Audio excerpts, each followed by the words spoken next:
Number one, put God first.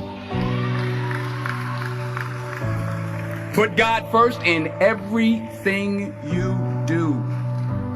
Everything that you think you see in me, everything that I've accomplished, everything that you think I have, and I have a few things, everything that I have is by the grace of God. Understand that. It's a gift. 40 years ago, March 27th, 1975, it was 40 years ago, just this past March, I was flunking out of college. I had a 1.7 grade point average. I hope none of you can relate. I had a 1.7 grade point average. I was sitting in my mother's beauty shop. They still call it beauty shop now? What they call it now? Yeah, I was sitting in the beauty parlor.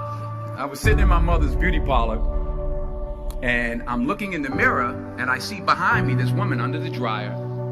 And every time she looked up, every time I looked up, she was looking at me, just looking me in the eye. I didn't know who she was, and I said, she said, somebody give me a pen, give me a pencil, I have a prophecy. March 27, 1975, she said, boy, you are going to travel the world and speak to millions of people. Now, mind you, I was flunked out of college. I'm thinking about joining the army. I didn't know what I was going to do, and she's telling me I'm going to travel the world and speak to millions of people. Well, I have traveled the world, and I have spoke to millions of people. But that's not the most important thing, the success that I had. The most important thing is that what she taught me and what she told me that day has stayed with me since. I've been protected. I've been directed. I've been corrected. I've kept God in my life, and it's kept me humble. I didn't always stick with him, but he always stuck with me. So stick with him in everything you do. If you think you want to do what you think I've done, then do what I've done and stick with God. Number two, fail big. That's right. Fail big. Today's the beginning of the rest of your life, and it can be very frightening. And it's a new world out there. It's a mean world out there, and you only live once. So do what you feel passionate about. Take chances professionally. Don't be afraid to fail. There's an old IQ test, was 9 dots, and you had to draw 5 lines with a pencil within these 9 dots without lifting the pencil. The only way to do it was to go outside the box. So don't be afraid to go outside the box. Don't be afraid to think outside the box. Don't be afraid to fail big, to dream big. But remember, dreams without goals are just dreams, and they ultimately fuel disappointment. So have dreams, but have goals. Life goals, yearly goals, monthly goals, daily goals. I try to give myself a goal every day. Sometimes it's just to not curse somebody out. Simple goals, but have goals. And understand that to achieve these goals, you must apply discipline and consistency. In order to achieve your goals, you must apply discipline, which you've already done, and consistency every day, not just on Tuesday and miss a few days. You have to work at it every day. You have to plan every day. You've heard the saying, we don't plan to fail, we fail to plan. Hard work works. Working really hard is what successful people do. And in this text, tweet, twerk world that you've grown up in, remember, just because you're doing a lot more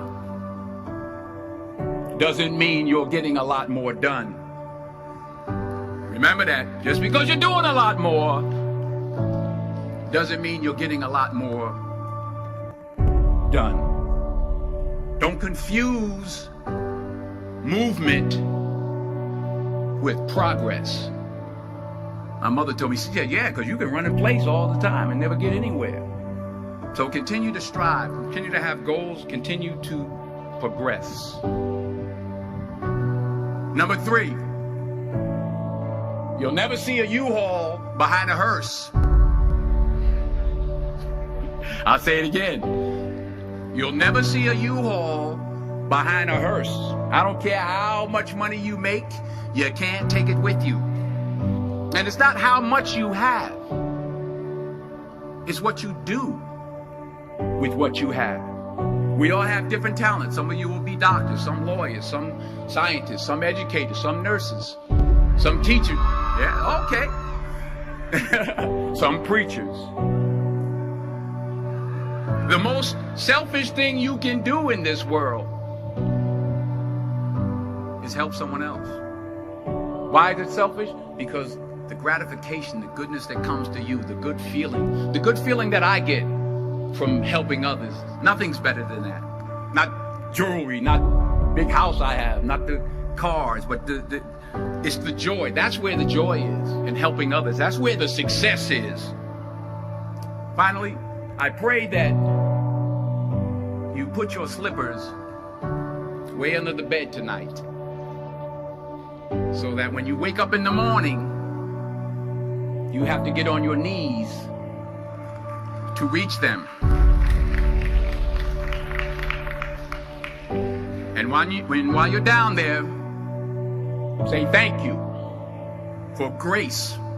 Thank you for mercy. Thank you for understanding. Thank you for wisdom. Thank you for parents. Thank you for love. Thank you for kindness. Thank you for humility. Thank you for peace. Thank you for prosperity. Say thank you in advance for what's already yours. That's how I live my life. That's why I am. One of the reasons why I am today. Say thank you in advance for what is already yours. True desire in the heart for anything good is God's proof to you, sent beforehand to indicate that it's yours already. I'll say it again. True desire in the heart, that itch that you have, whatever it is you want to do, that thing that you want to do to help others and to grow and to make money, that desire, that itch, that's God's proof to you, sent beforehand already to indicate that it's yours. And anything you want good, you can have. So claim it. Work hard to get it. When you get it, reach back. Pull someone else up. Each one, teach one. Don't just aspire to make a living. Aspire to make a difference.